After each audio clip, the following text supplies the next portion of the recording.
Hello and welcome to No Excuses, Just Reasons. I'm Reed Mueller. So first and foremost, we have a new Ponzi scheme to go over today. Coming to you from a man named Jeff Carley of Des Moines, Iowa. We'll start our coverage with just the nice little news article about it. It's from the Des Moines Register. What a great news source. Give those people money. Accused of running a Ponzi scheme dating back as far as 2013, a financial advisor formerly from Traynor has been sentenced to 5 years in prison for wire fraud in order to pay his victims $1.36 million in restitution. You know Jeff had to make some motherfucking money, as Butters would say, to have to pay these people back the $1.36 million. I should point out that I am a person that Jeffrey Carley could have scammed out of some money, I'm sure, because I barely understand this next paragraph. Prosecutors said Jeffrey Carley, 53, defrauded multiple clients from Carley Financial Group, Prosperity Partners, and Main Street Solutions, businesses he owned all or part of.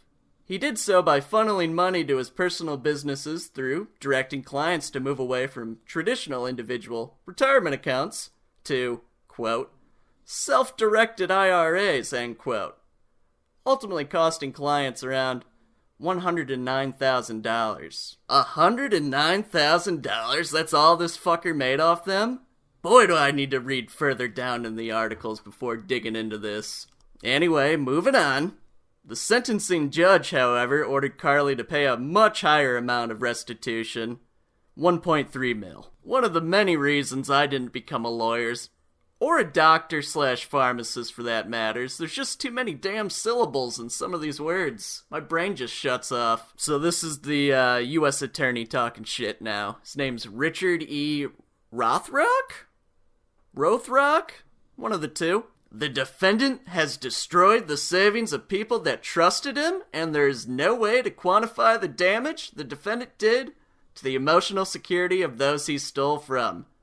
Making this crime even more egregious, it appears, although one cannot be sure, that the defendant fitted away all the money he stole for personal purposes, leaving nothing to repay the victims with. Leave it to a lawyer to expect to regain some of those funds. What thief keeps the correct amount of money he needs to pay back his thieveries? So yeah, Jeff Carley's just your typical thief, steals money, spends money. He's out there living the American dream, no biggie. Now that we have the facts of the case, I have a way more enjoyable present for you.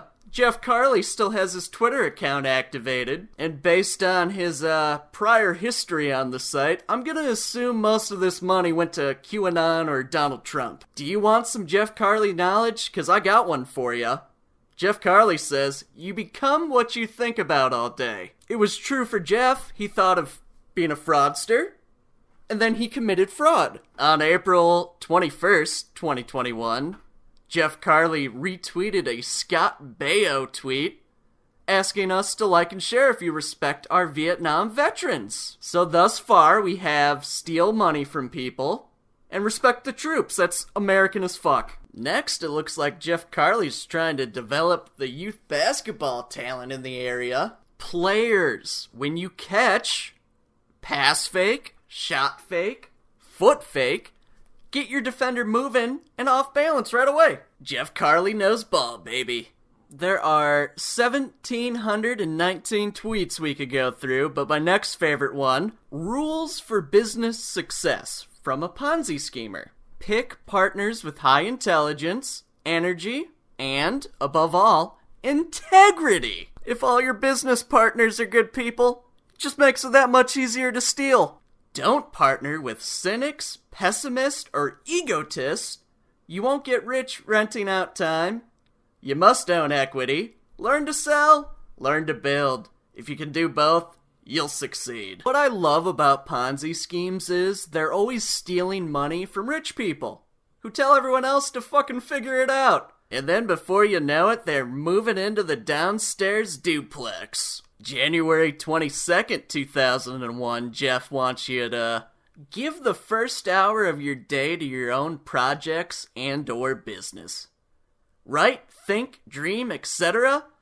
etc. being stealing money. Oh lord, the next scroll is getting us back into the heart of COVID. If the Scott Baio retweet didn't tip you off, Jeffrey Carley is anti-vax. He's retweeting a video showing that the syringe is empty as it goes into the guy's arm. So to summarize Jeff Carley's belief system, respect the troops.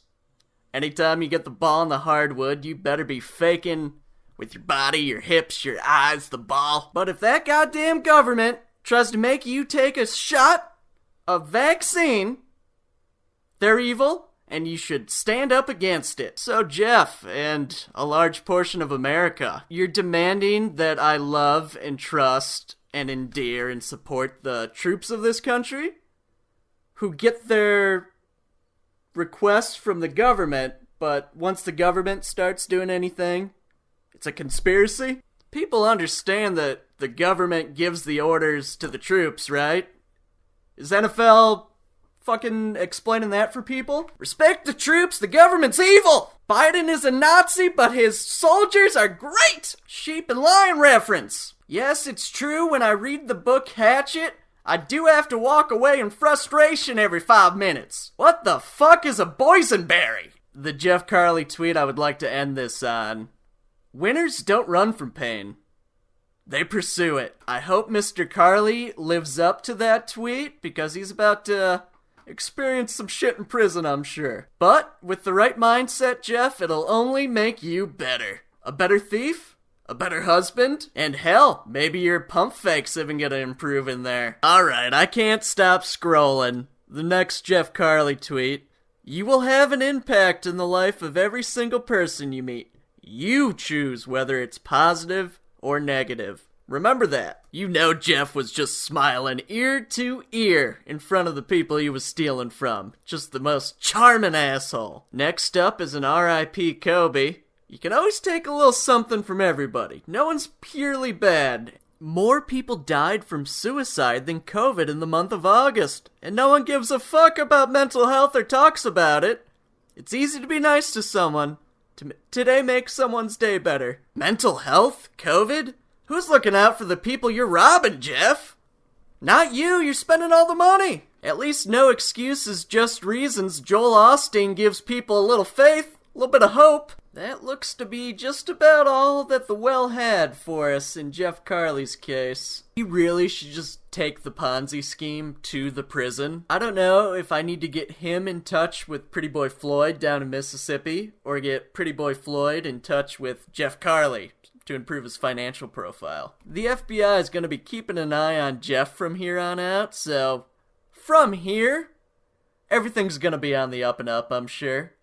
That's what happened in Billions anyway, right? Jeff, if you ever find yourself in a one-on-one prison fight, same basketball rules apply to that, I have to imagine. Pump fake? Shot fake? But most importantly in this situation, I think that foot shake's gonna come into play. That foot fake into like a Reggie Bush stop juke, I bet you get you out of whatever prison situation you're in. It's all fundamentals, and then you just kind of stab them a little bit from there. But as we all know, the key is to getting them off balance. Good luck to Jeff, though, in his prison sentence. I'm torn on inviting him to Thanksgiving or not. It sounds like we could probably have a productive conversation on shot mechanics, but just me and Jeff eating apple pie together. You gotta get your reps in. No two bits around it. Gotta get your shots up. R.I.P. Kobe, as that genius said, it's just math. If I put up shots 5 hours a day and you're putting up shots for 2, I'm gonna get better than you. Jeff, if you've been disowned by the rest of your family, you're invited to Thanksgiving, otherwise, fuck off for now, I think. Oh shit, my detective powers are kicking in? That more people died from suicide than COVID in the month of August, and no one gives a fuck about blah blah blah blah blah mental health. Was his son's tweet, so that's fucking awesome. What family just decides to go full fraud into the wall? Pretty Boy Floyd style. We're just gonna fraud our way up this wall. It's very obvious they already had money. Buy 3 acres and give a cow a good life. How about that? Knowing what I know about Jeff, his son now just oozes fraud. And this next fact does not help the situation. I don't really want to call out the son, but his name is super douchey. It goes with the snake. And we'll end the Ponzi scheme coverage with a snake quote. So many people die at 30 and get buried at 80. Make sure you're living life.